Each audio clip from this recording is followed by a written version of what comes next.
하여튼 제가 오늘 이제 좀 말씀드린 것은 어떻게 보면 뭐 1시간 반 정도 이제 뭐 강의라기보다는 책의 요약 중에서도 뭐 요약이라고 생각하시면 됩니다. 그래서 1시간 반 가지고는 할 얘기가 없어요, 제가. 제가 이제 저 대표님 보고 1시간 반이면 무슨 얘기하지? 무슨 얘기해야 되지?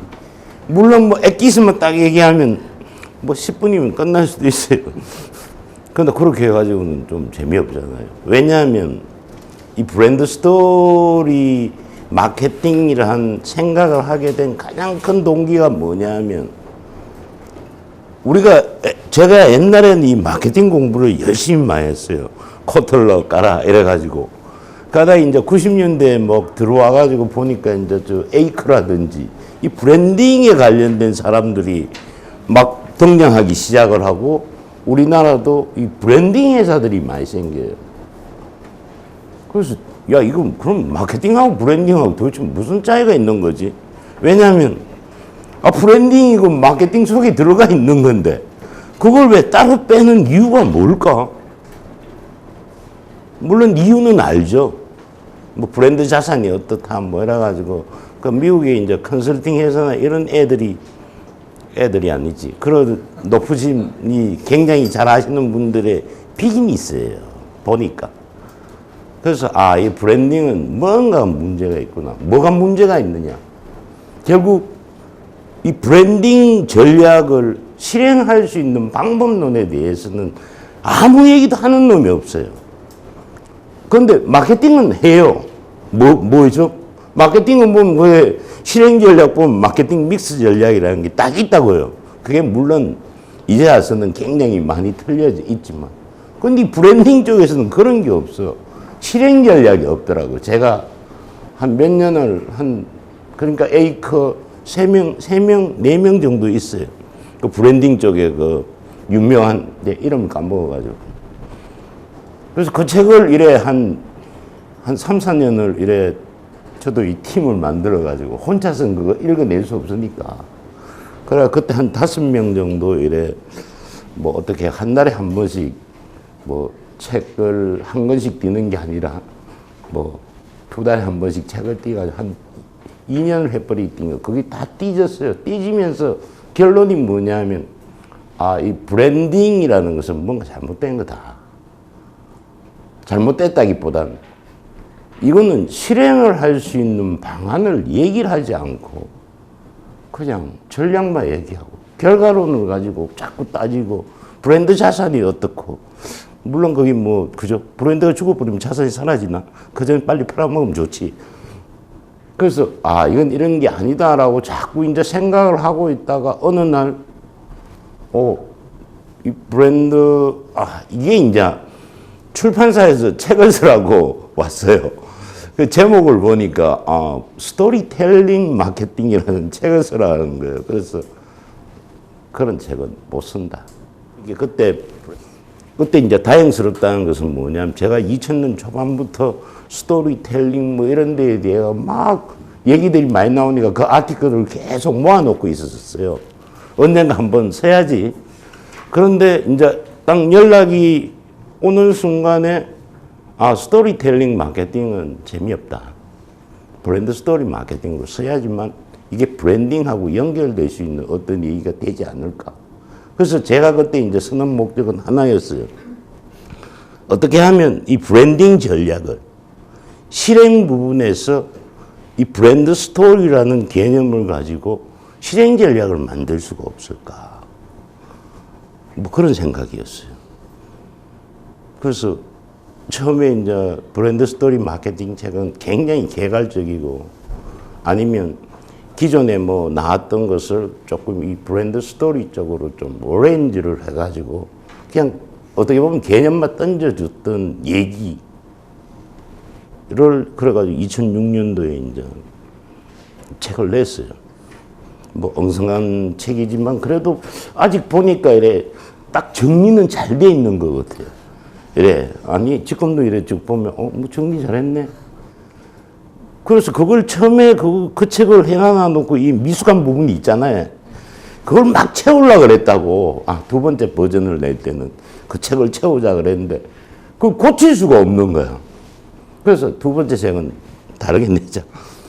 다르게 내자. 그러면서 이제 제가 이 브랜드 스토리를 베이스로 한 마케팅 컨설팅이나 이런 거, 원래 제 전공이 이제 그쪽 광고 대행사에 있다가 대행사가 싫어가지고 왜 광고 대행사 싫으냐면 광고 대행사 늙으면 애들한테 쫓긴당해요. 이 젊은 애들이 막 아이디어 내면 갚버려요. 그럼 넘버원 하기가 굉장히 어렵지. 물론 뭐 사장이 하죠. 사장은 뭐 시간이 되면 다 하는 게 다 하진 않네. 사장은 누구든지 열심히 하면 다 사장이 됩니다. 안 그렇습니까? 아니면 지가 사장하면 되지. 무슨 관계가 있어, 그죠? 사장은 좋은 거예요. 다만 그 죽을 사자를 다른 식으로 생각을 잘해야 되는데, 그러니까 죽도록 열심히 하는 게 사장이에요. 그러니까 죽도록 열심히 하지 않는 사람은 저는 사장이 아니라고 생각하고 있는데 모르겠어요. 그러니까 회사에서는 사장이 가장 열심히 일해야 됩니다. 저는 그게 모토입니다. 그래서 경영에서 얘기가 자꾸 경영적으로 하지만 뭐 어차피 그거 뭐 다. 그래서 이제 이 브랜드 스토리를 가지고 컨설팅을 하려고 그러다가 전 컨설팅 하면서 막 뭐 조금 이래 좀 안 좋은 기업들이 너무 많아가지고 이 클라이언트. 아니 그러니까 뭐 제가 이제 이 뭐 외국 컨설팅 회사나 뭐 이건 뭐 제 얘기를 하네. 제 얘기를 해도 괜찮아요. 왜냐하면 그건 여기에서 혹시 나중에 이 브랜드 스토리를 가지고 계속 사업을 하시려고 그러면 이런 얘기 들어놓으면 나쁘진 않아요. 왜냐하면 컨설팅은 결국은 이 조직적인 회사, 뭐 맥킨지나 이런 쓸데없는 회사들 있잖아요. 저는 그게 다 쓸데없는 회사라고 얘기합니다. 왜? 달라붙어가지고, 그죠? 안 바꿔도 되는데 바꾸라 그러면서 돈 받아 먹는 애들이야. 이게 걔네들 매년 바뀌어요. 전략 모델이. 매년 좀 심하다. 매년 그 능력은 없으니까 한 3년쯤만 지나면 바꿀 수밖에 없어. 왜? 세상이 바뀌어지니까.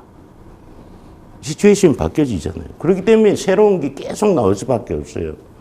그러니까 이 컨설팅 회사의 말을 들으면 사실 안 됩니다. 저는 그렇게 생각하는데 모르겠어요. 뭐 기업체들은 그렇게 생각 안 하는 기업들이 굉장히 많던데 그거 다 망해요. 언젠가는. 그래서 하여튼 컨설팅을 하려고 하다가 컨설팅 해봤자 아무 의미 없다 이래가지고 이제 그때 또 해필 인터넷이라는 게 공부를 또 옛날부터 했던 게 있는데 이게 조금 뭐 인터넷 쪽에서 뭐 하면 뭐 안 되겠어 뭐 이러다 그쪽으로 했는데 결국은 제가 이제 인터넷을 잘 모르죠. 너무 이래 나이가 많다고 해요. 모르는. 하여튼 뭐 그렇게 해가지고 지금까지 해가지고 한 5년 지나가지고 두 번째 책이 나오게 된 거예요. 그래서 원래 이 두 번째 책도 안 내려고 그랬어. 왜냐면 작년에 써놨거든요.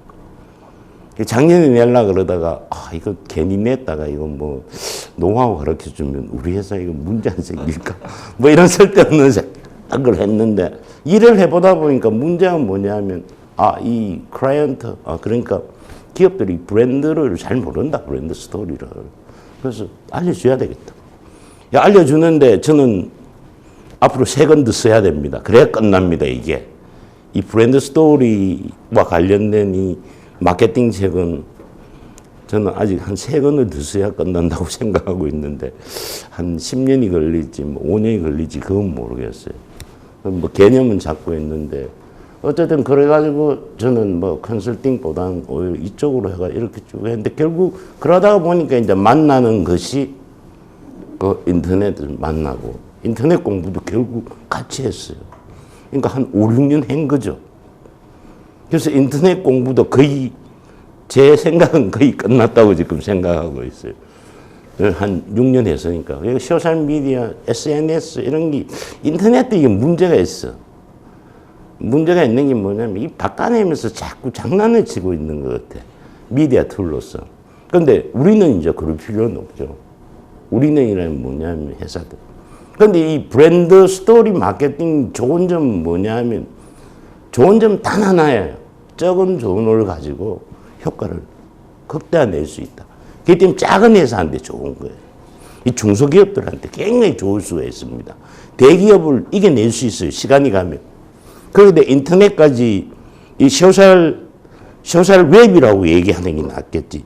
소셜 웹에 대한 시스템을 정확하게 이해를 하고 브랜드 스토리 마케팅을 이해를 하게 되면 굉장히 적은 돈을 가지고 돈 한 푼 안 쓰면 안 돼요. 조금은 써야 되니까. 굉장히 적은 돈을 가지고 넘어설 수 있어요. 이 브랜딩을 넘어설 수 있다. 브랜딩 전략을. 그러니까 큰 기업들이, 큰 브랜드들이 하는 그런 걸 넘어설 수 있는 어떤 부분이 될 수 있고. 제목은 제가 봐서는 이 대표님께서 잘 지은 것 같아요. 저런 제목 제가 써본 적은 없거든. 이 자석처럼 걸리는 브랜드를 만드는 비결은. 이 말은 어떻게 해서 나왔습니까? 아니, 저 강의한 딱 보여주는데 제목을 저렇게 딱 정해주고 제목 그대로 써도 될 것 같네. 너무 괜찮은 것 같지 않습니까? 뭐 자석이면 어떻습니까? 우리 자석 하나 갖고 있는데 돈 많이 듭니까? 100원만 주면 자석 사지. 자석 딱 갖다 놔놓으면 N극과 S극의 차이 있는, 뭐 쉽게 얘기하면 소비자하고 브랜드라고 생각해도 되고 소비자하고 제품이라고 생각해도 되고 그 중간에 있는 게 브랜드 스토리가 있으면 오게 돼 있거든. 안 그렇습니까? 연애할 때 스토리를 얘기 많이 해야 돼요. 예. 안 그렇습니까? 연애할 때 스토리 하나로 결혼한 사람 없을걸? 아니야, 혹시 여기 대부분 결혼 안 하셨네. 결혼하고 싶으시려 하면 자기 스토리를 만드세요. 한 5천만 원 결혼합니다. 만나가지고 스토리를 계속 주입시키면 돼요. 그것도 극적으로, 드라마틱하게. 그러나 가장 좋은 스토리는 자기가 살아왔던 스토리예요. 그걸 끔찍하게 얘기를 하면 그냥 다 가요. 그게 인간입니다. 이게 인간이에요. 그래서 사실 이 브랜드 스토리는 잘 이래 책을 잘 보시면 이 사람 참 자기가 무슨 다행스럽게 이 2000년도 또 이 초반부터 시작해가지고 저 뉴로 마케팅, 이 내 생리, 내 브레인과 관련된 이 케이스가 굉장히 많이 나온 거예요. 그런 이 스토리하고 굉장히 연결성을 가지고 있다. 이 브레인에 대한 그거는 결국 소비자들의 마음의 블랙박스를 조금씩 해결해 주는 부분이에요. 근데 결국 아직 이 몇십 프로 해결 못 해요. 죽을 때까지 해결 못 하겠죠, 뭐. 아니. 인간이 살아있을 때까지 해결은 안 될 거예요. 이 두뇌에 대한 어떤 부분. 그런데 이제 그런 부분들이 이 스토리 전략에, 스토리라는 이 단어 속에 굉장히 맞는 얘기가 됩니다. 스토리는 결국은 사람의 마음을 끄집어들이고, 그래서 이 내용 이렇게 전개되고요. 이 브랜드 스토리는 이 얘기를 많이 해야 된다. 이야기라는 것은 결국 사람들이 만나면 하는 게 이야기밖에 없습니다. 그러니까 기본이라는 얘기죠. 뭐 그걸 모르시는 분들은 안 계실 거예요. 그래서 얘기 안 하는 사람하고는 우리 두 분 안 만나요. 딱 만났는데 아무 얘기도 안 하면 그 다음에 제쳐버립니다. 연락도 안 합니다. 그래서 얘기는 기본이라는. 우리는 이제 브랜드에 관한 얘기를 한다는 그런 얘기죠. 이 마케팅 쪽에서는. 그래서 아까 뭐 자석 얘기를 잘했다는 것은 자석의 두 곡을 소비자하고 제품이라고 표현하고, 브랜드라고 표현해도 되고 제품이라고 표현해도 그 중간에 막 이래 끌어당기고 하는 이 작업이 바로 브랜드 스토리인데, 요걸 조금 이제 고상하게 얘기하면 브랜드의 강력한 감성 바이러스가 바로 스토리예요. 이야기예요. 이야기. 그래서 이 감성 바이러스를 딱 엮는 순간에, 마케팅은 저는 이 릴레이션십 테크놀로지라고 얘기를 하거든요. 관계 기술을 만드는 것이 마케팅이다. 근데 처음에는 뭐 RT 이런 걸 안 하려고 그랬는데, 뭐 다들 뭐 BT, IT, 뭐 T자를 다 붙이니까 야 나도 마케팅 RT 하다 보니까 또 ROTC 뭐 로테이션 혹시 ROTC 출신이 계시는지 모르겠지만 전 ROTC 출신이에요. 보기하고 틀리게. 그래서 릴레이션십 테크놀로지가 사실은 마케팅이에요. 그래서 이 릴레이션 관계를 맺는 가장 좋은 관계가 뭡니까? 우리가 심심할 때 연애 많이 하시잖아요. 그 심심이 바로 뭐냐면 마음과 마음의 관계거든. 마음과 마음이 통하게 해야 됩니다. 사실은. 그러니까 이 말씀은 어떤 거냐면 소비자의 마음과 브랜드의 마음, 제품의 마음을 관계 맺게 해주는 것이 바로 스토리예요. 그래서 이것이 감성 바이러스라고 얘기해 주죠. 이제 바이러스 부분은 또 다른 얘기 때문에 이제 나오게 됐는데, 재미있는 얘기는 입이 건질건질하지 않습니까? 그죠? 그래서 바이러스라는 거예요. 이게 굉장히 사실은 재미있는 툴이 되지. 그러니까 이 브랜딩 전략이 사실은 브랜드를 구축하는 어떤 방법인데, 그 브랜드를 구축하기 위한 가장 좋은 것이 결국 브랜드 스토리지 아니겠느냐 이런 생각을 하고. 요 얘기는 이제 우리가 소비자들을 이제 설득을 하는 그 모델을 살펴봤을 때 사실 이 브랜드 스토리는 브랜드의 메시지예요. 쉽게 얘기하면. 그러니까 뭐 브랜드의 프라미스라고 설명을 해도 되고, 조금 그거 하면 브랜드의 인포메이션이라고 생각하는데, 이제 그것을 저희 쪽에서는 이제 이 브랜드 스토리라는 것을 가지고 커뮤니케이션을 하자, 소비자들하고. 그러면 소비자에게 설득력이 굉장히 좋아진다라는 얘기입니다. 그래서 이 브랜드 스토리로 커뮤니케이션 하게 되면 일반적인 그 브랜드 메시지를 가지고 커뮤니케이션 할 때는 이 소비자의 그 심리 설득의 지각, 태도, 뭐 행동, 뭐 그 중간에 이제 기억이라는 게 존재해 있거든요. 이런 식으로 이렇게 해가지고 들어갔는데, 이 브랜드 스토리 가지고 커뮤니케이션 해버리면 막발로 어디로 들어갔느냐 하면 기억 쪽으로 막발로 들어가 버려요. 기억은 무의식이에요. 이 지각과 태도도 약간 밑으로 들어가긴 하지만 지각 같은 건 의식적인 거고, 기억은 바로 무의식하고 통하게 돼 있어요. 무의식의 영역을 또 공부를 조금 하시면, 무의식이라는 게 도대체 무엇인가를 공부하시면 이 브랜드 스토리의 힘이 굉장한 거구나, 그런 걸 이제 알 수가 있습니다. 그래서 이 기억된 브랜드가 소비자들이 이제 물건을 사가지고 행동을 했을 때 이 스토리가 기억이 나면서, 스토리가만 생각이 나는 게 아니라 바로 브랜드가 생각이 나게 됩니다. 이게 무슨 얘기냐 하면, 그래서 이 TOM, 탑 오브 마인드, 그러니까 최초 상기가 브랜드로 나타나요. 브랜드 스토리로 커뮤니케이션을 잘하면 소비자들이 제품을 사러 갈 때 지도 모르게 브랜드가 이미 튀어나오는 겁니다. 튀어나오는 게 아니라 브랜드를 자기가 가지고 뽑아요. 한번 이래 잘 생각, 혹시 뭐 여름철에 이 목이 굉장히 마르잖아요. 그럼 뭐 길가에 있는 뭐 편의점에 딱 가잖아요. 편의점에 딱 가가지고 자기가 자기를 의식할 때가 언제냐 하면 돈을 계산할 때 의식합니다. 그런 경우 생각 안 해봤죠? 이게 소비자 행동하고 똑같은데, 자기가 이미 머릿속에 야 목이 마르다 이러면 벌써 브랜드가 이미 입력이 돼가 티 나오고 있어요. 티 나오는 게 뭐냐 하면, 시합에 가가지고 그 브랜드를 이미 갖고 와가지고 계산할 때, 그런데 그 시합에 그 브랜드가 없다 그러면 당황하기 막 시작합니다. 굉장히 당황을 해요. 안 그렇습니까? 뭘 먹어야 되지? 이런 당황이라는.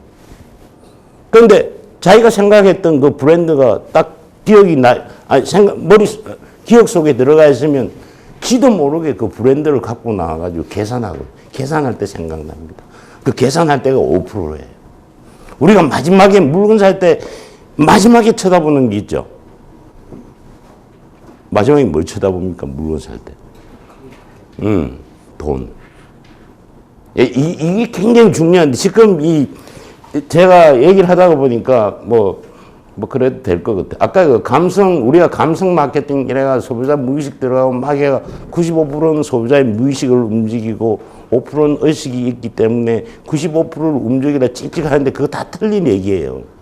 실제는 그러지 않아요. 의식에서 무의식으로 들어가가지고 그 다음에 의식으로 빠져나옵니다. 그래서 그 5%는 무시하면 안 됩니다. 절대로. 근데 그걸 굉장히 무시하는 친구들이 많이 있어요. 근데 그걸 무시하지 말아야 된다는 게 제 생각이에요. 왜냐하면 결국 마지막에 그걸 쳐다본다는 거예요. 지도 모르게. 물론 그렇지 않는 브랜드들이 있을 수 있지만 그거는 좀 그런 브랜드 하나 만들어 놔놓으면 여기 앉아 있을 필요는 없죠. 그런 브랜드가 무슨 브랜드인지 알잖아요. 루이비통 이런 거. 물론 한 100년 이상 걸려야 되고 스토리도 굉장히 많이 밑에 깔려져 있습니다. 그거 우리는 모르지만 이미 다 알고 있어요. 응? 루이비통 무슨 얘기하면 오늘도 사야 되는데 못 샀구만. 돈이 없어. 언젠간 다 사게 됩니다. 그거. 그래서 이 기억 속에 막발로 들어가고 물건을 샀을 때 최초 상기가 되는 게 이 브랜드 스토리 힘이에요. 그렇지 않다고 생각하시면 나중에 한번 진짜 자기가 사업을 하시면서 브랜드 사업을 하시면서 한번 테스팅을 해보시면 알게 됩니다. 그러고 브랜드 스토리가 좋았을 때는 항상 WOM, 이 뭐지?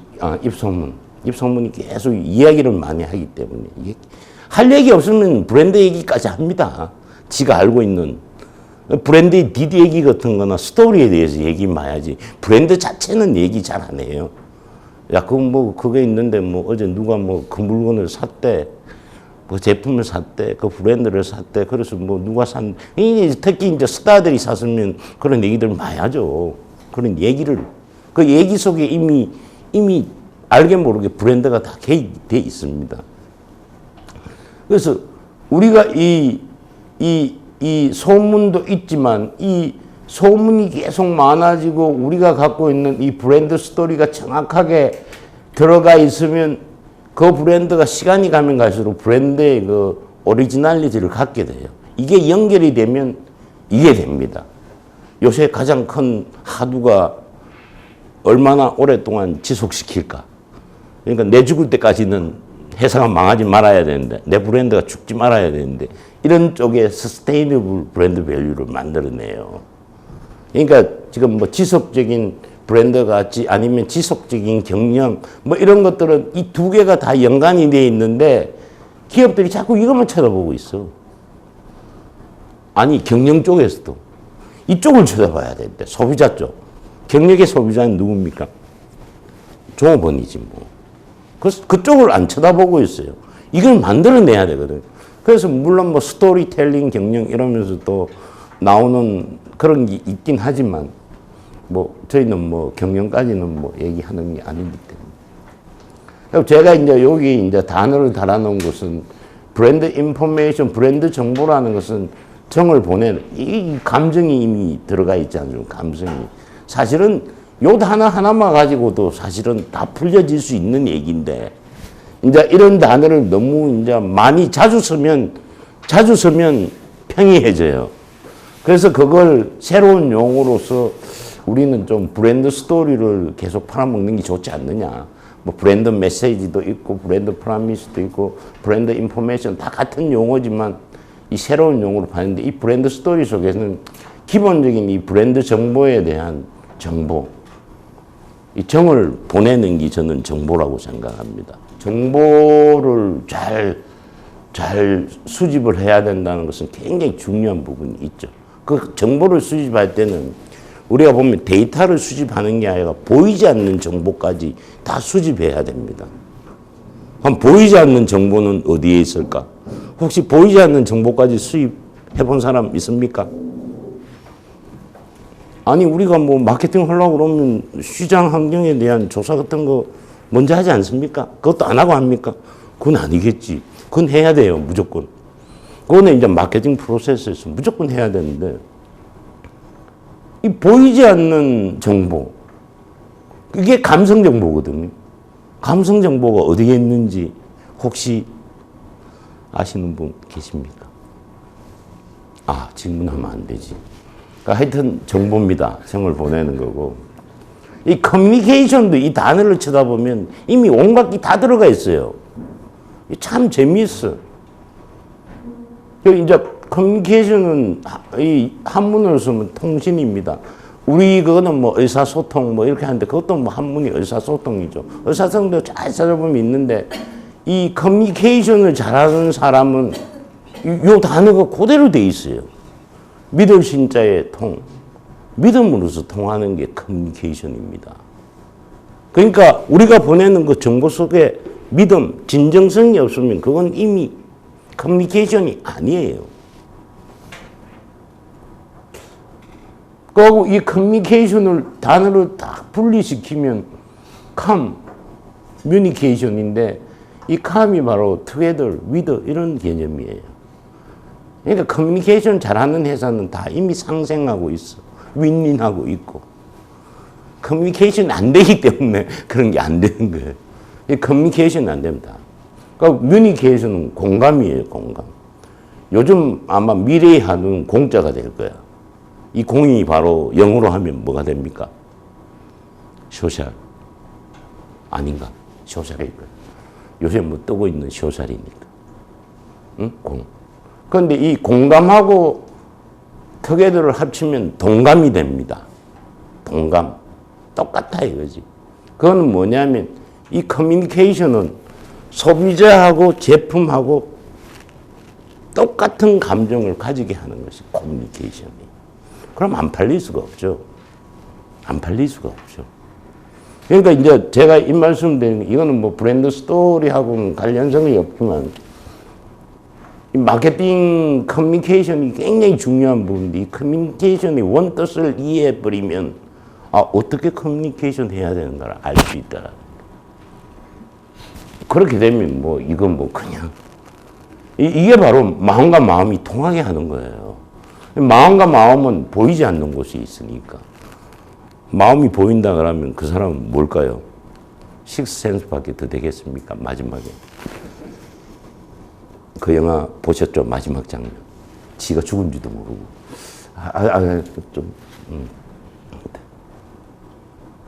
이 앞부분에 이제 브랜드 스토리에 대한 이해를 조금 제가 이제 저 앞부분 다 알고 계신 얘기지만 저 부분을 믿었어야 돼요. 저건 확실한 거니까. 물론 제가 뭐 많이 설명은 안 했지만. 그래서 그 다음에는 이 브랜드 스토리의 유형들이 어떤 것이 있는가를 한번 우리가 볼 필요가 있는데 크게 봐서는 기업 주도의 스토리하고 소비자 주도의 스토리가 있다고 생각하시면 돼요. 최초의 책에서는 저렇게 안 했어요. 왜냐하면 그때는 뭐 아무 생각이 없이 그냥 기존에 나와 있던 거 그냥 좀 정리하자 이래가지고 뭐 이렇게 했는데 하다 보니까 이렇게 나누는 게 괜찮을 것 같아요. 그래서 뭐 이거는 뭐 아시겠죠. 그리고 이 기업 주도의 스토리하고 소비자 주도의 스토리를 세 가지 또 그거로 나눠줄 수가 있어요.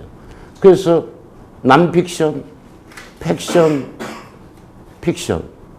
요거 이상 뭐 더 있는 건 없겠죠.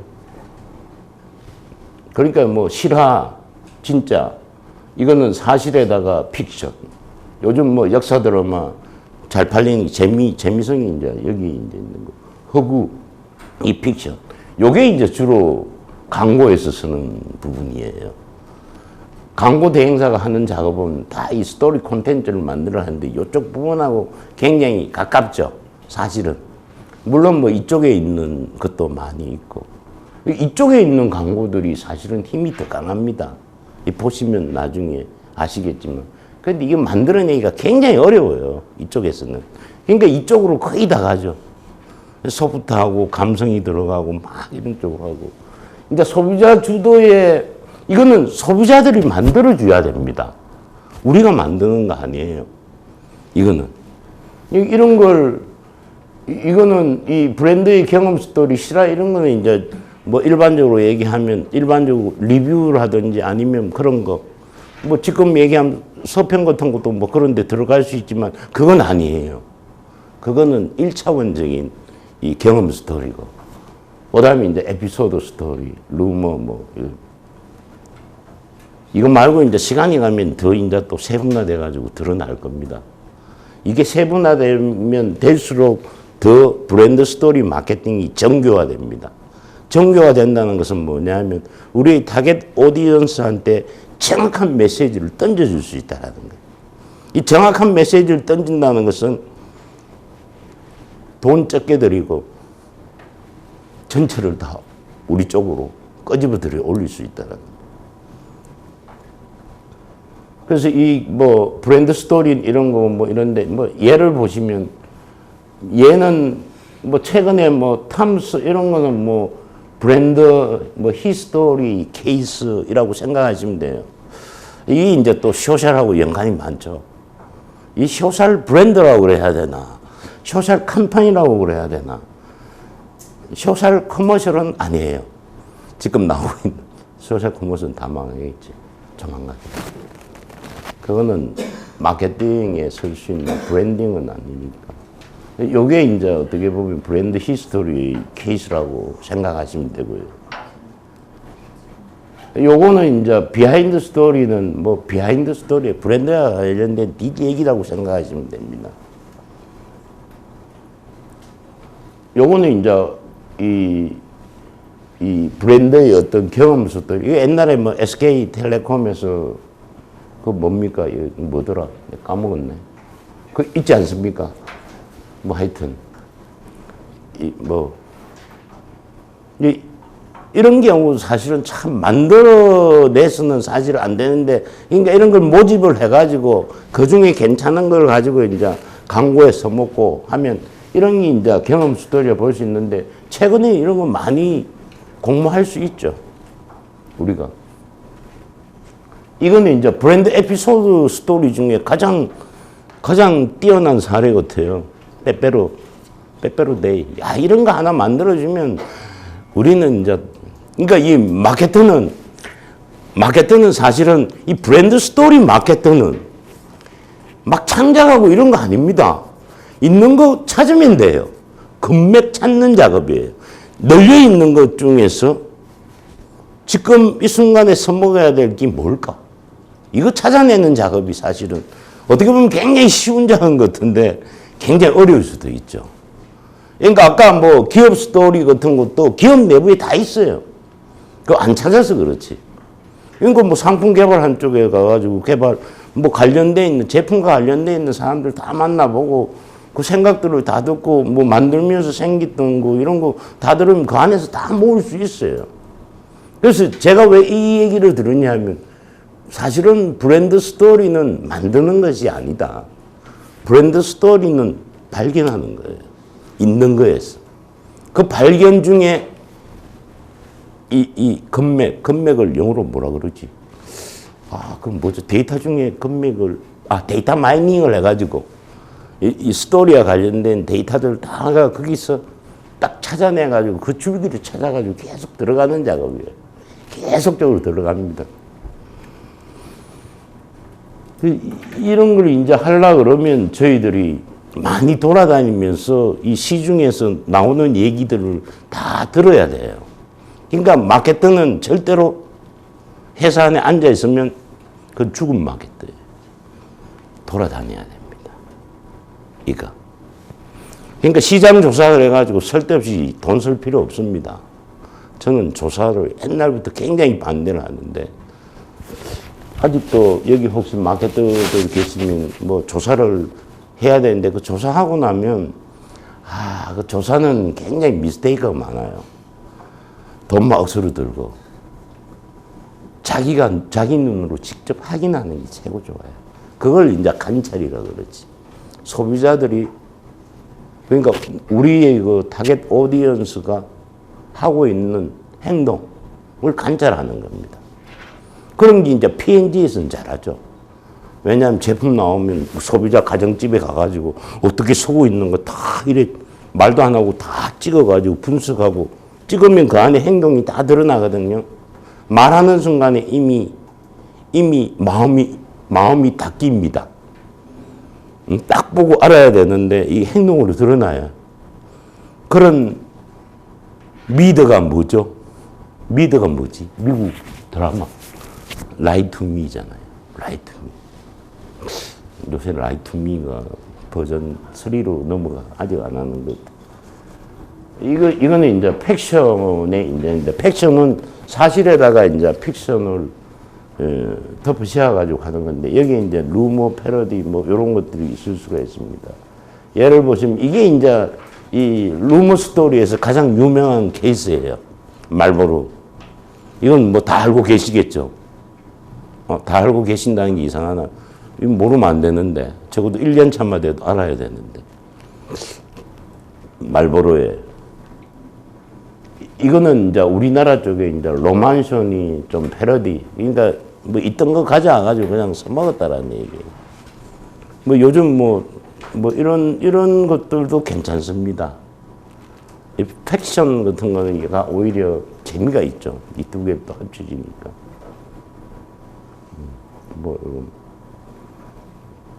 요거는 이제 루머 스토리인데, 보혜 복종자 같은 거는 옛날부터 이런 게 있던, 진짜 먹으면 그렇게 되는가 저도 잘 몰라요. 그런데 하여튼 어쨌든 이런 걸 가지고 이제.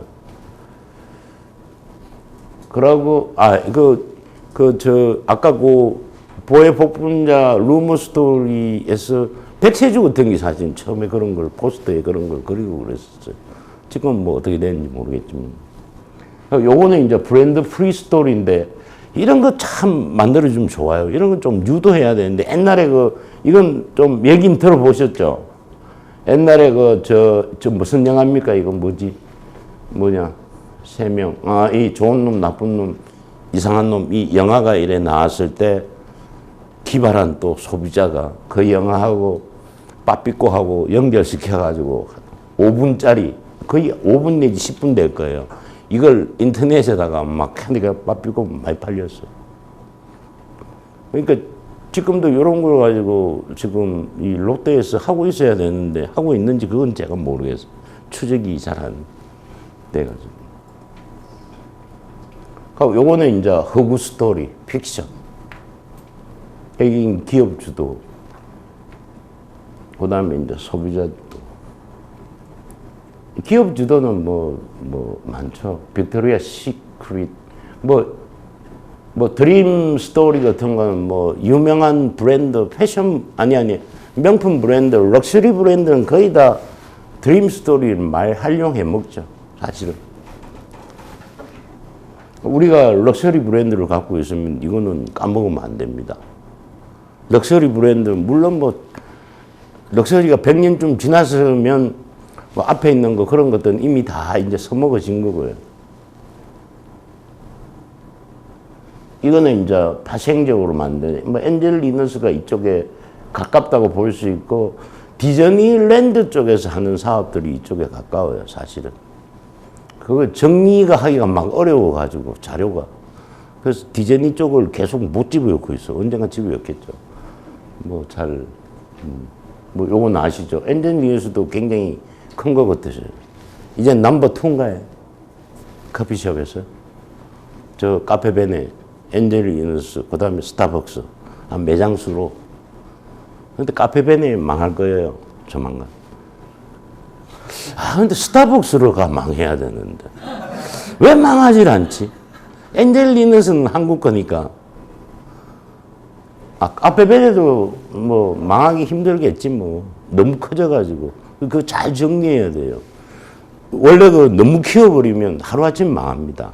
하루아침에 망한다는 게 무슨 애인 줄 잘 아셔야 돼요. 그러니까 삼성 같은 거 하루아침에 망해요. 잘못되면. 너무 커지면 그래요. 떨어질 때 막 하강 속도가 너무나 강하니까 추락하는 것은 진짜 날개가 없어요. 그러니까 오래 버티고 살려고 하면 너무 크게 키우면 안 돼요. 그런 걸 이 강소기업이라고 그러지. 그러니까 저 외국 같은 데는 100년 이상 이렇게 해서 아직 눈에 드러나지 않아요. 그 강소기업은. 왜? 눈에 드러나면 무슨 대상이 됩니까? M&A 대상이 되거든. 돌아버려요. 절대로 눈에 안 드러나면서 뭔가 하고 있는 회사들이 굉장히 많습니다. 그래도 몇 천억 이렇게 돼요. 우리나라도 그런 회사들이 있습니다. 몇 개. 그런데 이제 그런 사업은 뭐 소비재 사업보다는 다른 쪽 사업하고 가까운 회사들이 많이 있어요. 좋은 회사들 많이 있다라는 거예요. 뭐 그래가지고 나중에 이 파생적 스토리는 잘만 만들면 사업을 계속 색한 마켓을 계속 만들어낼 수가 있어요. 잘 키우면. 잘못 키우면 또 이것도 이 스토리를 가지고 계속 키우면 되는 겁니다. 뭐든지 스토리를 집어넣어버리면 거기에 마력이 생겨나요. 왜냐하면 사람들이 얘기를 들으면 그 얘기를 지꺼로 만들어버리거든. 지도 모르게 지꺼로 만들어버려요. 이거 참, 이 스토리가 없는 브랜드는 언젠가 죽어요. 그러니까 스토리는 어떻게든지 만들어져야 돼요. 소비자들이 만들어줘도 좋고, 아니면 우리가, 근데 시간이 가면 갈수록 스토리는 계속 발생합니다. 다만 우리가 그걸 발견을 못 해가지고 막 놓치고 있는 것들이 많이 있어요. 마케터가 할 일은 그런 스토리를 잘 모집을 해가지고 거기에서 써먹을 걸 찾아내가지고 어떻게 보낼까? 커뮤니케이션 할까? 생각만 해도 할 일 많아요. 쓸데없다는 건 이상하지만 뭐 이상한 데 신경 쓸 필요 없어요. 요게 이제 좀 이 브랜드 드라마에서 최근에 루이비통 광고 보시니까 꾹꾹 들어가 봤습니까? 요게 조금 이 브랜드 스토리에서 좀 발전된 것 같은 느낌을 받았었어요. 이제 웹도 나오고 뭐 자기네들 거기에 들어가가지고 이거 보면 들어가 보면 그냥 재미있는 거예요. 이런 건 한번 써먹어 볼 만합니다. 물론 이 배우 안젤리나 졸리가 너무 비싸니까 써야 되냐 말아야 되냐 이런 고민인데 평범한 사람 써도 돼요. 안 그렇습니까? 오디션 하여튼 그런 사람 많이 있으니까 요새 이거 평범한 사람들을 키우는 작업들을 계속 하고 있으니까 있어요. 그건 만들어내면 됩니다. 그 사람에 대한 히스토리 이런 거하고 우리 브랜드하고 연결되는 것만 딱 찾아가지고 그냥 만들어내면 굉장히 돈을 적게 들이면서 만들어집니다. 이 사람들은 이런 안젤리나 졸리 같이 비싼 사람들도 좋아하지만 지하고 비슷한 사람도 굉장히 좋아합니다. 그러니까 우리 타겟 오디언스하고 비슷한 사람을 좋아한다는 거야. 그러면 우리 브랜드 쪽으로 계속 들어올 수 있어요. 그게 굉장히 힘이 강합니다, 사실은. 잡초가 힘이 강하듯이. 그죠? 잡초는 쓰러지지 않잖아요. 이 루이비통 이런 건 한번 쓰러지면 금방 쓰러집니다. 그러니까 얘네들이 안 쓰러지려고 얼마나 노력하고 있는지를, 이거 모기업 있잖아요. 모기업, 영어로 돼 있어, 까먹었네. 네. 그거 보면 얼마나 노력하고 있는지 보시면 아실 겁니다. 돈으로 바르고 있지. 요거는 참 이 소비자 주도의 그 브랜드 드라마 스토리는 쉽지가 않아요. 이게. 그런데 옛날에 한번 그 펩시 광고 보면 사람들이 이렇게 얘기를 하고 있는 걸 가지고 요런 게 조금 있는데 정확한 건 아니에요. 이건 이건 소비자가 만들어줘야 되는데 쉽게 얘기하면 좀 UCC 같은 게 그럴 수가 있어요. UCC가 이 소비자가. 근데 그 UCC 속에 픽션이 되려면 좀 허구적인 길에 막 좀 담겨져 있고 막 아이디어 내고 막 이래야 되는데 그런 게 또 잘 없잖아요. 하여튼 공모전, UCC 공모전 아니면 TBCF 공모전 이런 거 해가지고 이런 거 찾아내면 그거 써먹어도 돼. 그게 더 빠를 수도 있어요.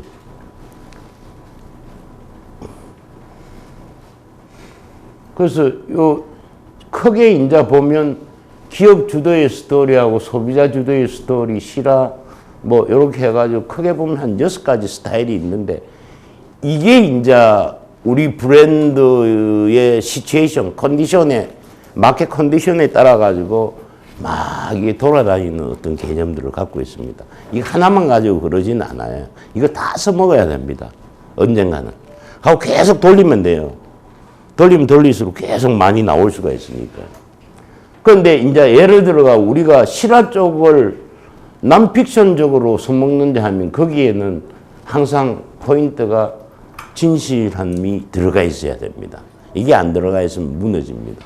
그리고 팩션 쪽은 이 재미성이 들어가 있어야 되고, 허구 쪽은 좀 이 상상력을 좀 이 상징적인 어떤 그런 것들이 좀 들어가 있어야지만 좋다라는 얘기입니다. 여기에.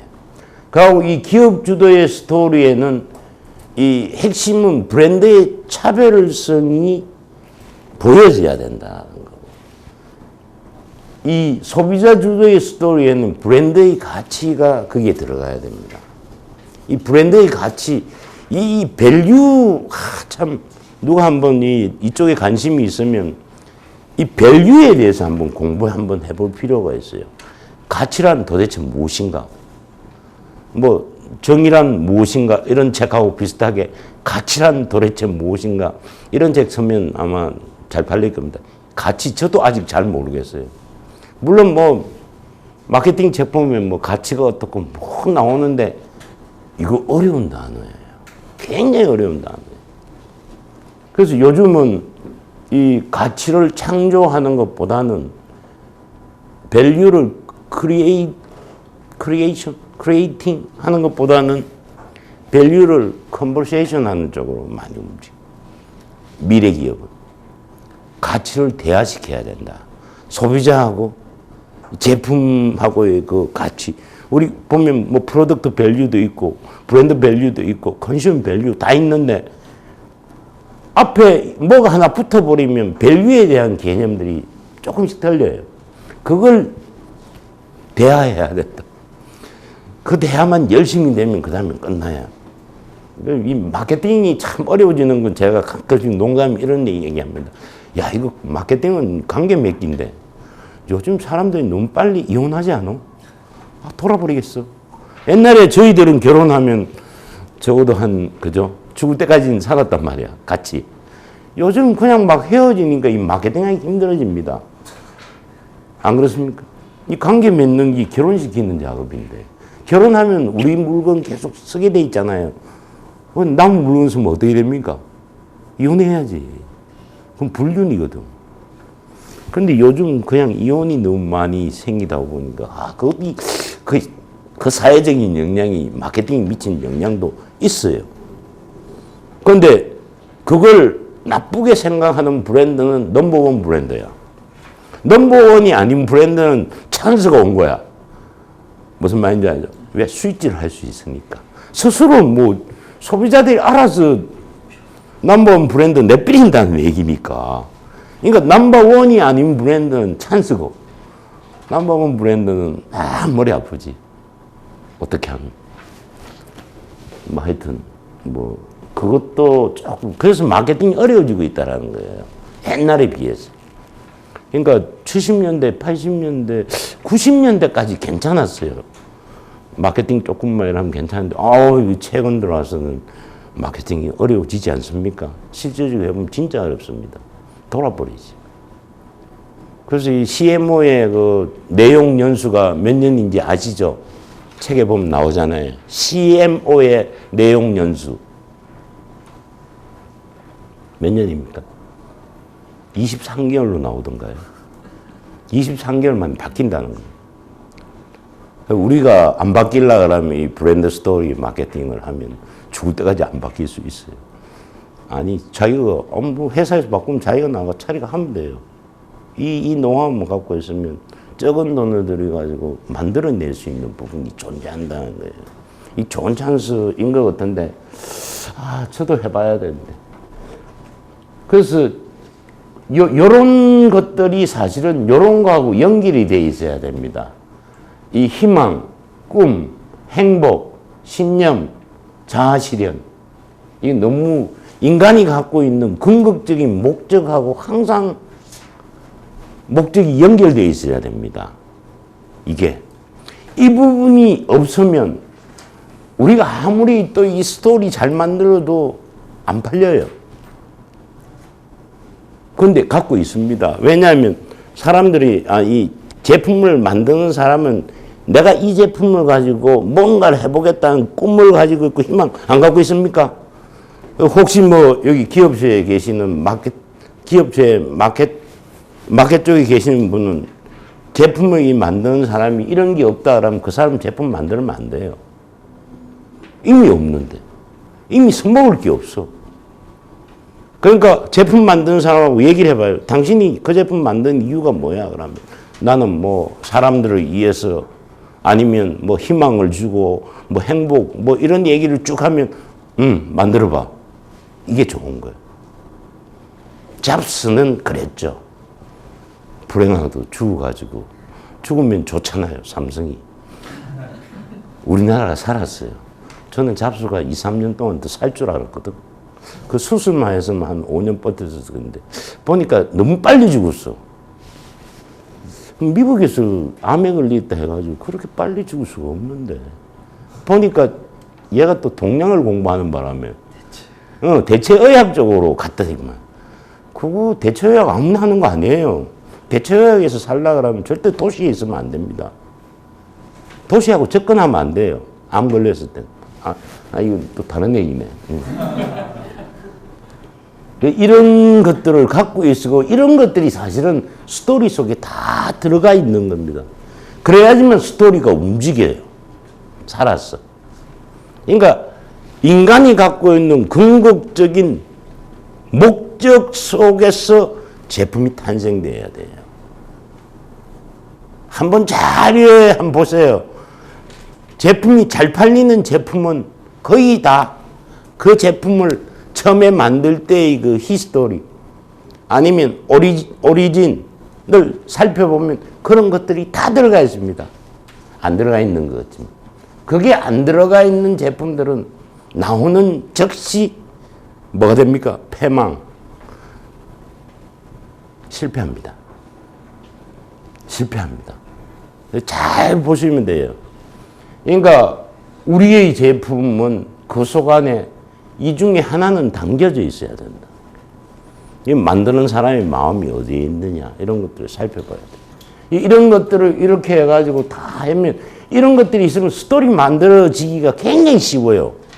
소비자 쪽에서 나오는 것도 굉장히 쉽고 우리 내부의 스토리도 굉장히 많아집니다. 이런 것들을 쭉 해가지고 궁극적으로는 뭐냐면 이거 만들어내는 작업입니다. 브랜드 문화를 만들어내가지고 이 문화 속에 들어오면 그 문화가 사라질 때까지 벗어나지 못합니다. 이 문화라는 개념, 우리나라 이 정부도 이번에 서울시 그거 보니까 이 문화가 변한 것 같아, 사람들의. 정치적인 문화가 변한 것 같아. 그걸 못 읽어내면 망한다고. 한 나라 망하겠죠. 네이밍, 리브랜딩 전략을 쓰든지, 리포지셔닝 가지고는 힘들 것 같아. 리바이탈도 안 돼. 리뉴얼도 안 돼. 오직 하나 남아있어. 새롭게 네이밍하는 방법밖에. 그래서 스토리를 다시 만들어야 되는데 시간이 없겠죠, 그죠? 근데 다행스럽게 민주당도 그렇게 작살났으니까. 그러면 새로운 신당이 나오면 어떻게 해야 되는지 아십니까? 항상 신제품이 나올 때 성공하려고 하면 카테고리를 정확하게 만들어야 돼요. 그게 포지셔닝하고 연결됩니다, 나중에.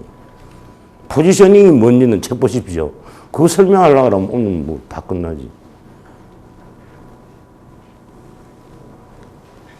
이 브랜드 스토리 전략 플래닝이라고 했는데 한번 그냥 이거는 자기한테 맞게 하시면 돼요. 저는 그냥 기본적인 어떤 얘기만 해주는 것 뿐이니까. 저는 이 1단계를 이 브랜드 스토리 전략의 기본 방향을 결정하는 것이 1단계라고 생각을 했어요. 그 다음에 2단계는 브랜드의 핵심 스토리를 결정하고 난 뒤에 브랜드 스토리의 소스원을 찾아야 된다는 거예요.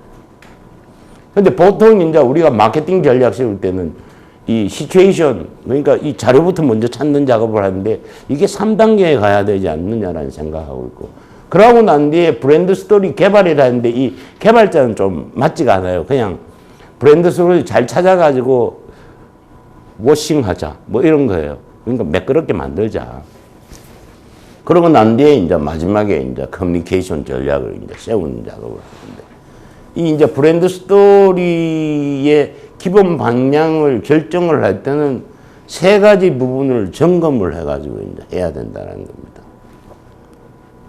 그래서 이 세 가지 중에 하나, 이 커뮤니케이션 목적은, 이 목적도 이거 굉장히 많이 있을 수 있습니다. 회사마다 다 틀리는데, 뭐 그거 다 해가지고 책 만들려고 하면 죽을 때까지 못 만드니까 그냥 그냥 대충이 아니라 일반적인 분류표를 가지고 브랜드 인지도 쪽에 강하느냐, 브랜드 선호도, 브랜드 충성도의 목적을 가지고 한번 나눠보. 그 다음은 뭐 없잖아요. 그 다음 있습니까? 리피트인데, 그 다음부터는 재구매하고 관련된 부분들이니까. 그래서 요것을 이제 기업 주도형 브랜드 스토리하고 요 아까 그 나눴던 요 부분하고 보면, 아까 그 크게 보면 이 6가지 블록이지만 그 6가지 블록에 또 중분류 들어가고 소분류까지 들어가면 굉장히 많아져요. 이거는 아마 혹시 이쪽에 관심이 계시면 계속적으로 아마 찾아질 겁니다. 시간이 가면 모든 것은 어떻게 됩니까? 분화되죠. 계속 이래. 그러니까 우리가 뭐 세그멘테이션 이론이라든지 뭐 소비자의 그 욕구가 계속적으로 이래 발전하고 이런 가장 큰 이유는 바로 사람들은 하나를 달성하면 그 다음에 욕심이 자꾸 생겨나는 거예요. 안 그렇습니까? 처음에는 뭐 연애할 때 손잡는 게 목표지만 그 다음 결혼하고 나면 그 다음부터 뭐지? 모르겠어요. 하여튼 이 인간의 욕심이라는 것은 한도 끝도 없다 라는 겁니다. 그래서 분화가 일어나요. 이게 뭐 종류 이거니까 이거 뭐 책에 다 나오고, 그리고 두 번째는 이제 살펴볼 게 이 브랜드, 이 생명주의 브랜드를 라이프 사이클을 무시해서는 안 됩니다. 저는 개인적으로 마케팅의 이론 중에서 가장 좋아하는 게 프로덕트 라이프 사이클 이론이에요. 제품 생명 주기. 그런데 그 제품 생명 주기를 마케팅 전략 쪽에다가 대입에 설라 그러면 그 앞에 있는 프로덕트의 이 부분이 종류가 굉장히 많아요. 프로덕트만 있는 것이 아니라 브랜드도 있고 마켓도 있고 인더스트리얼도 있고, 그러니까 산업의 생명주기, 그 다음에 시장의 생명주기, 제품의 생명주기, 브랜드의 생명주기, 이 네 가지를 한꺼번에 봐야 돼. 그러니까 이거 4차원적인 사고를 해야 돼. 그래야지만 이게 보이지. 그냥 뭐 일반적인 프로덕트 라이프 사이클 요거 가지고 해버리면 실수가 많이 일어납니다. 저는 마케팅에서의 실수는 돈 많이 쓰는 게 실수예요. 돈 많이 쓰고 잘 돼봤자 그건 실수예요. 돈을 최적하게 쓰고 잘 되는 거, 이게 마케팅 전략을 짜시는 분의 그 목표가 그려지고 가야 되지 않나요? 근데 뭐 일반적으로 뭐 도입기, 성장기, 성숙기 이렇게 돼 있죠. 근데 저는 성장기는 세 개로 나눠야 된다고 봅니다. 요 도입기에서 요 넘어가는 요 꼭지점, 요 포인트가 바로 다 터닝 포인트예요. 그 터닝 포인트 아니면 뭐 크리티컬 패스라고 얘기해도 되고, 또 뭐 다른 용어가 있는데, 그 뭐 물이 녹으면서 가는 그건 또 뭐라 그러지? 난 모르겠네. 그 영도에서 물 넣고 뭐 이런 거 있잖아요. 그런 것도 다 이거 프로덕트 라이프 사이클하고 같은 그 점절이 있는데, 요 점에서 전략의 요 타이밍을 잘 찾아야 돼요. 우리가 전략을 짤 때 브랜드 전략이든 마케팅 전략이든 도입기에서 성장 전기로 넘어가는 요 포인트의 타이밍을 찾아야 됩니다. 이거 찾으면 굉장히 돈이 적게 들어요. 이 포인트를 너무 빨리 찾아도 안 되고 너무 늦게 찾아도 안 돼. 그게 타이밍입니다. 전략의 타이밍. 이 타이밍을 정확하게 맞추려면 어떻게 해야 됩니까? 시장을 늘상 보고 있어야 돼요. 시장 속에 자기가 서 있어야 됩니다. 안테나 같이. 그런데 보통 전략 짜시는 분은 집 안에서 놀고 있거든. 회사 안에서. 데이터 놓고 옆에 컴퓨터 놓고. 그거는 밤에 들어와가 자기 전에 보는 거예요. 자기가 살아있을 때, 아니야, 살아있는 게 아니야. 자면 죽었다고 생각. 자기가 이제, 하여튼, 낮에는 그 소비자들 속에 들어가 있어야 됩니다. 시장 속에. 그런 게 사실은 잭 트라우트 책의 세 번째 기 바타만 마케팅이라는 책이 있어요. 아세요? 잭 트라우트의 알리스 책은 다 아시죠? 포지셔닝 책 안 봤습니까? 그거 봐야 됩니다. 물론 그 책 봐봤다 어떻게 써먹을지 몰라. 용어만 알지. 포지셔닝이 이런 거구나. 그럼 두 번째 책이 마케팅 전쟁이라는 책이에요. 세 번째 책이 바타만 마케팅. 네 번째 책이 그 유명한 마케팅 불변의 법칙이에요. 그건 아시죠? 그 책 아무리 쳐다봐도 어떻게 해야 될지 모르겠죠? 그러니까 자기네들 회사 와야 된다는 거야. 그 책대로 책 보고, 야, 이거 하면 되겠네. 이러면 잭 트라우트의 알리스 그 회사에 가가지고 컨설팅을 받더니 돈 내고 받아야 되는 거예요. 그 다음엔 헤어졌어, 두 사람이. 그래서 지 맘대로 가고 있어. 누가 오랫동안 버틸지는 모르겠어. 하나는 포커스 쪽으로, 하나는 차별화 쪽으로 가가지고. 차별화하고 포커스는 똑같은데.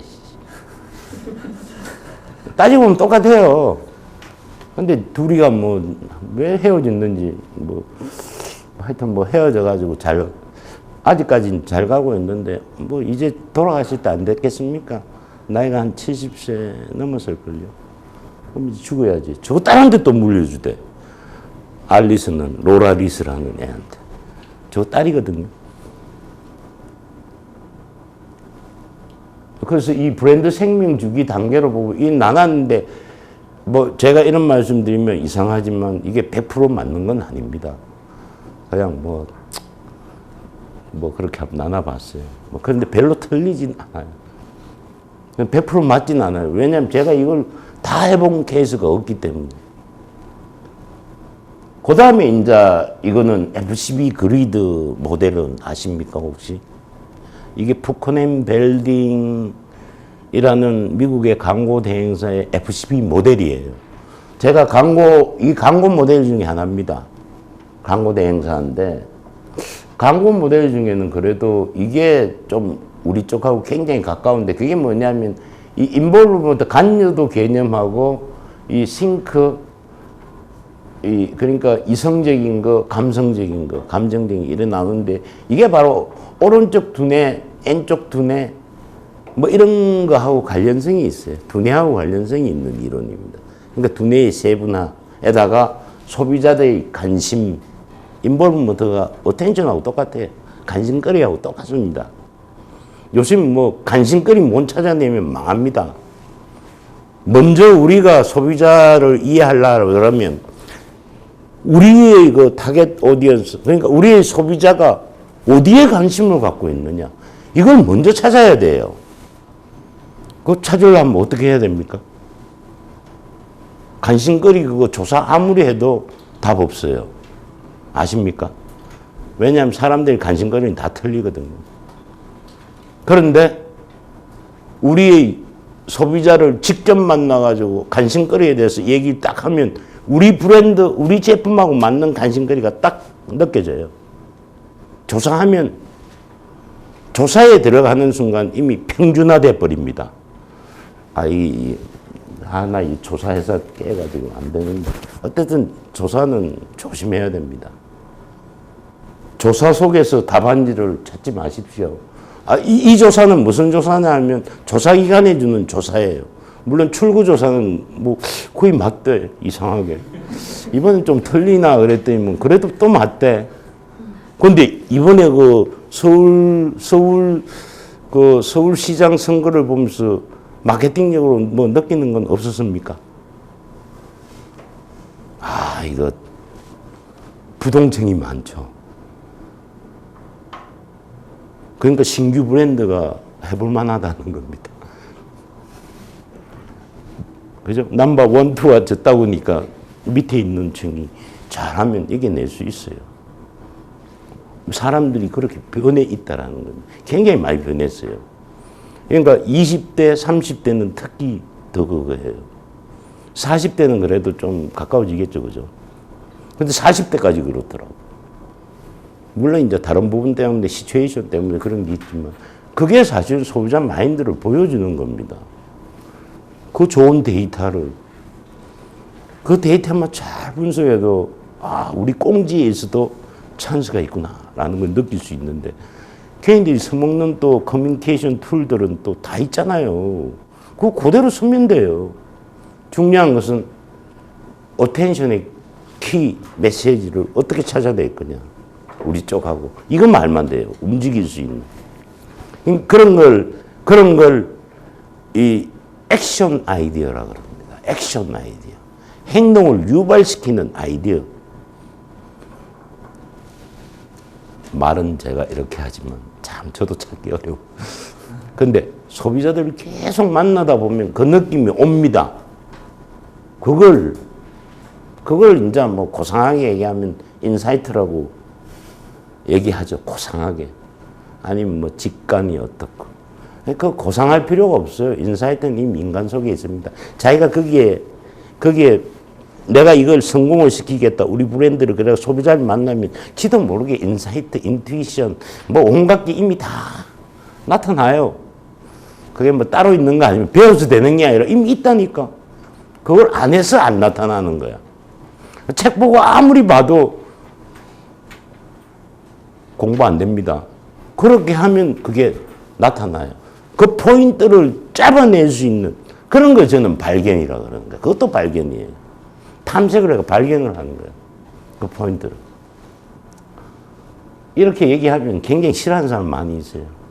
인사이트가 얼마나 그거 한 건데 그렇게 쉽게 설명해? 뭐 인사이트, 뭐 상상력, 뭐 혁신, 창조 그거 다 쓸데없는 책이에요.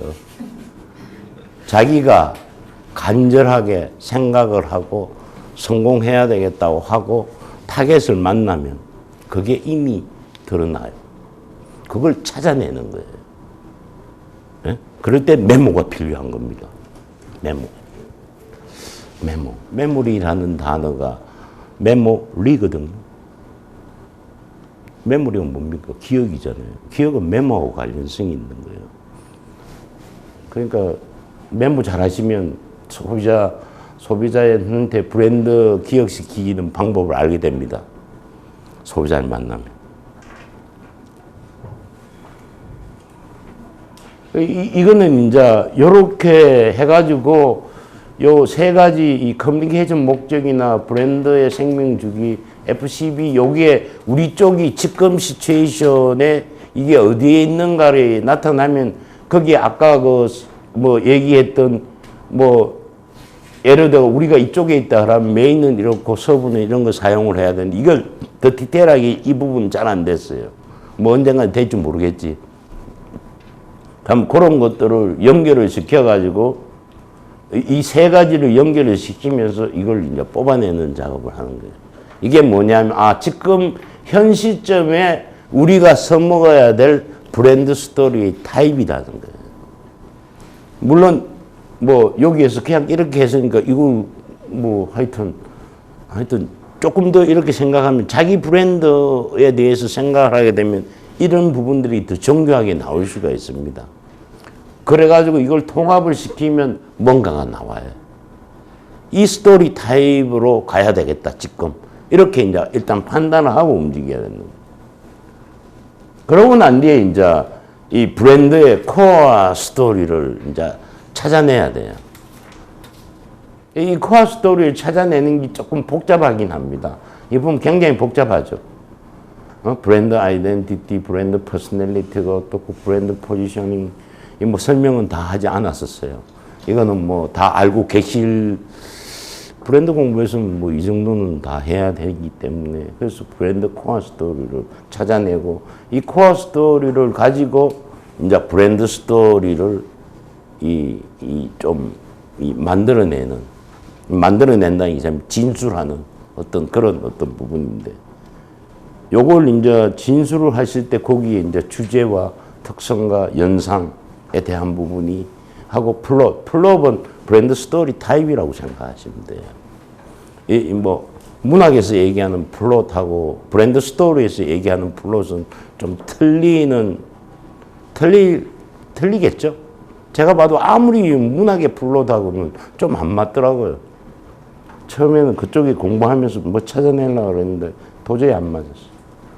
그래서 그걸 만들어내는데 이제 주제, 특성, 뭐 연상.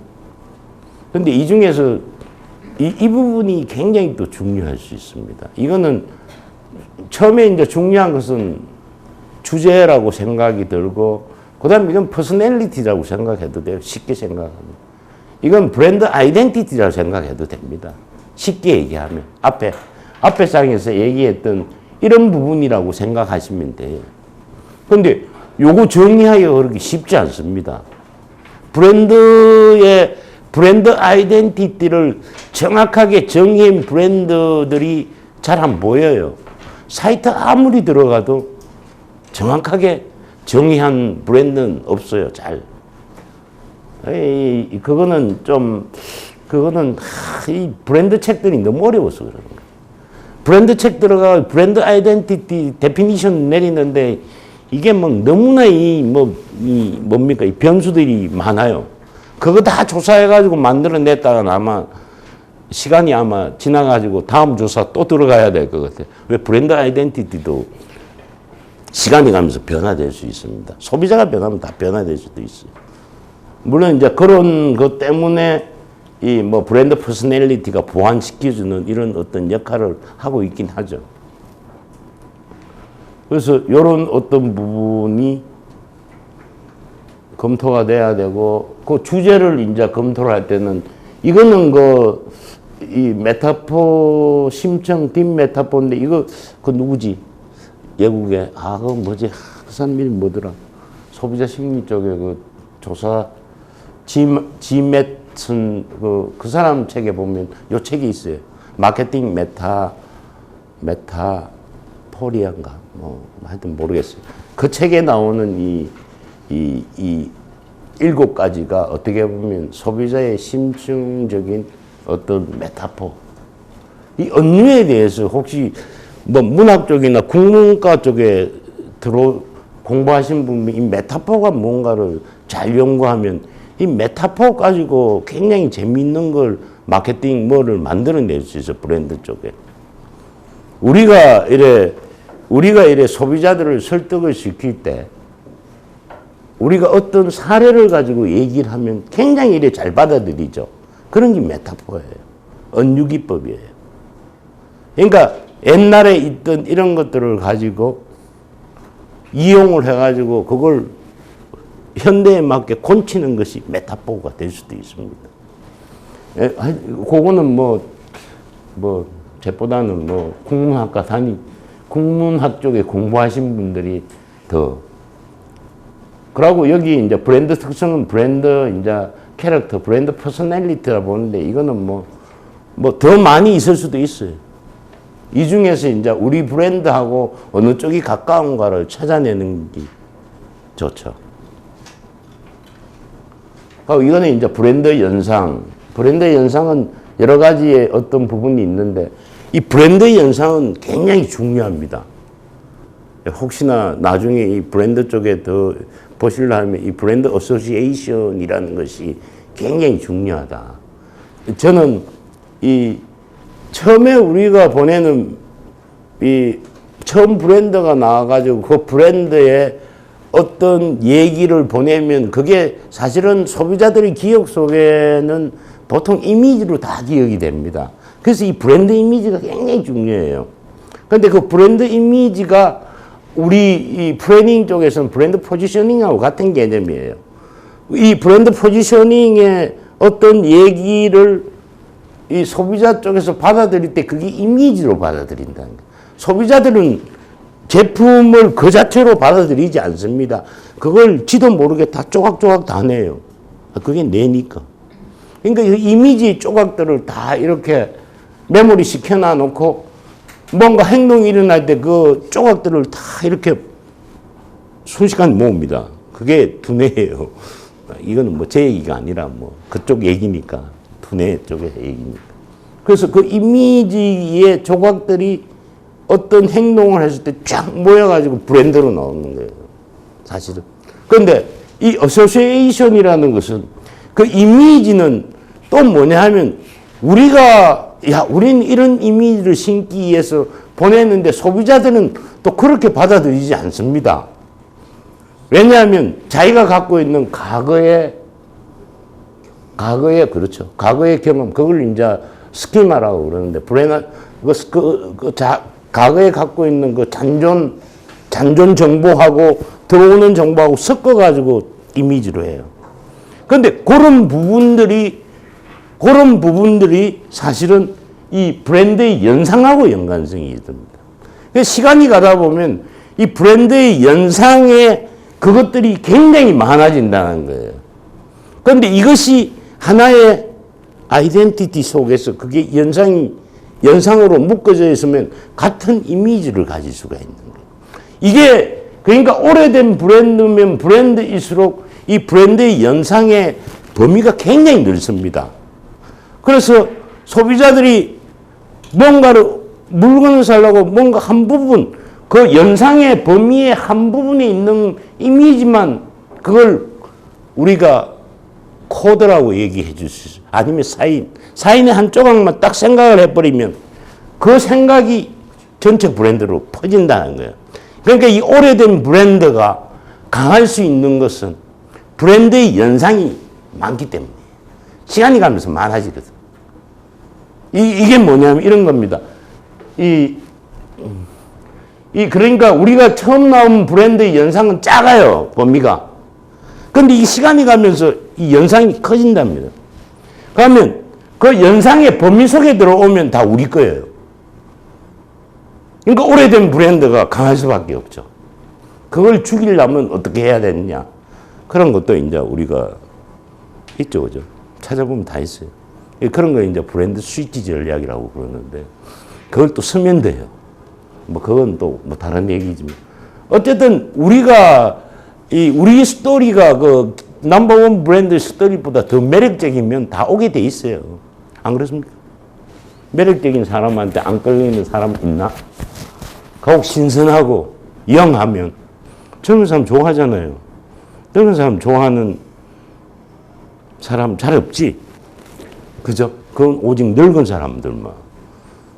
하여튼 뭐 그런 것들이 있어요. 신선한 거 좋아하고 다 그런 게 있기 때문에. 뭐 제가 왜 이런 얘기를 하냐. 우리가 넘버원 브랜드가 아니더라도 꽁지에 있는 브랜드라도 이걸 잘 활용을 하면 우리 쪽으로 다 돌릴 수 있다라는 얘기. 물론 시간 조금 걸리겠죠. 금방 돌려지지는 않습니다.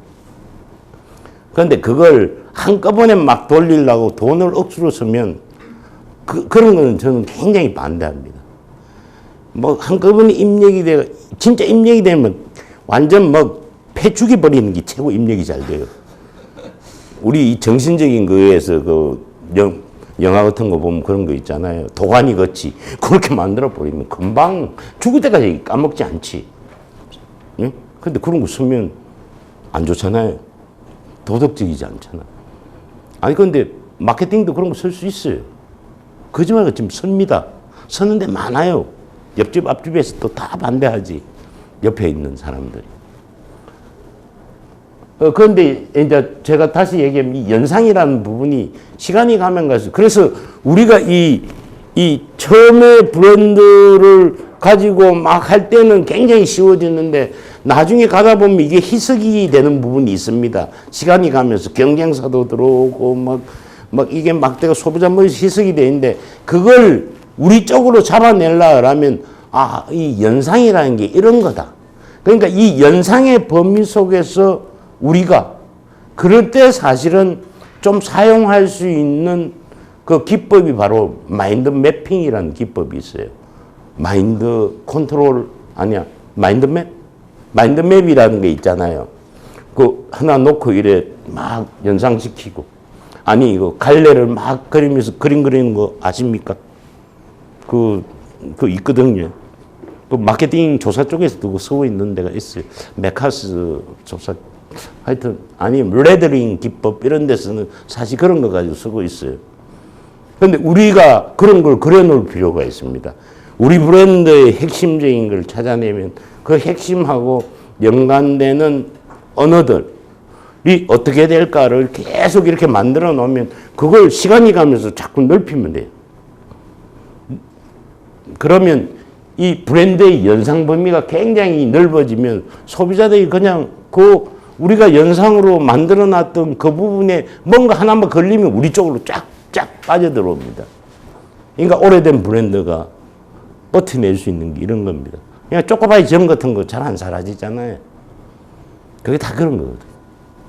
물론 정이라는 게 정부의 구정이면 알고 그랬을까? 뭐 이런 건 이제 프로세스 이제 찾아내고 이거는 뭐 오슬로 가지고 그냥 제가 쓴 거예요. 옛날에 한번 이쪽에 강의하다가 그냥 한번 샘플로 쓴 건데 뭐 안 맞을 수도 있습니다. 여기까지 하고 아니지. 그래서 여기 이거 뭐야? 여기 해가지고 요런 거 코어 스토리를 찾아내가 코어 스토리 사실 이 정도 가지고는 약해요. 근데 제가 뭐 우리 브랜드도 아니기 때문에 제 브랜드도 아니기 때문에 그렇게까지 쓸 필요는 없죠. 일반적인 거에 이렇게 해가지고 요거를 이제 써보십시오. 이런 게 이제 워크샵이지. 기존에 이제 자료들 자기네들이 갖고 있는 그 내부 자료, 소비자 자료 이런 스토리의 근거가 될 수 있는 어떤 것들을 모아가지고 이런 거 연결시켜가지고. 그럼 제가 이것을 이런 어떤 워크샵을 해보니까 엉성하게 했는데도 한 8, 90%가 나와요. 근데 그 1, 20%를 어떻게 채워야 되는가를 아직 저도 해결을 못했어요. 아니, 교육에서.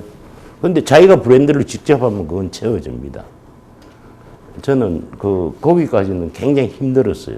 그건 안 될 것 같았어. 내 브랜드도 아닌데 어떻게 그걸 할 수가 있지, 뭐. 그래서 브랜드 스토리 마케팅의 효과라고 이제 이 효과의 그림을 한 장을 그리면 이 정도의 어떤 얘기가 되는데 결국 이 브랜드 스토리는 무의식 쪽에 기억에 막발로 들어간다라는 이런 개념입니다. 잔해 운에 그냥 나눠 있고 미래 마케팅은 이 어미 마케팅 쪽으로 갈 가능성이 있지 않을까. 근데 브랜드 스토리는 어미 마케팅, 미닝 마케팅이 될 가능성이 있고 지금은 우리가 이 감성 마케팅이나 이 체험 마케팅, 경험 마케팅 쪽으로 많이 있는데 이게 조만간 이쪽으로 갈 거예요. 몇 년 안으로. 물론 이미 브랜드가 이쪽으로 간 브랜드들 굉장히 많이 있습니다. 특히 럭셔리 브랜드는 다 미닝 마케팅이에요. 소비자들이 지가 의미를 붙여가지고 그냥 사는 거야. 예? 이성적으로 사면 못 사지. 루이비통 백 이성적으로 살 수 있을 것 같아요? 못 삽니다. 왜냐하면 경쟁 브랜드 이거 해가지고 제품 재질 다 따지고 하면 와 이거 못 사요. 감성은 좀 작용할 줄 모르고 이거는 다른 사람의 영향성을 믿지. 그런데 지가 의미를 부여해버리면 무조건 사요. 그러니까 애꾸눈도 한눈에 반해가지고 결혼하잖아요. 그 지가 의미 부여하는 거예요. 나 한눈에 반했어. 여기까지가 어떻게 보면 그래도 시간 맞춰가지고 잘 빨리빨리 한 것 같아요. 다행입니다.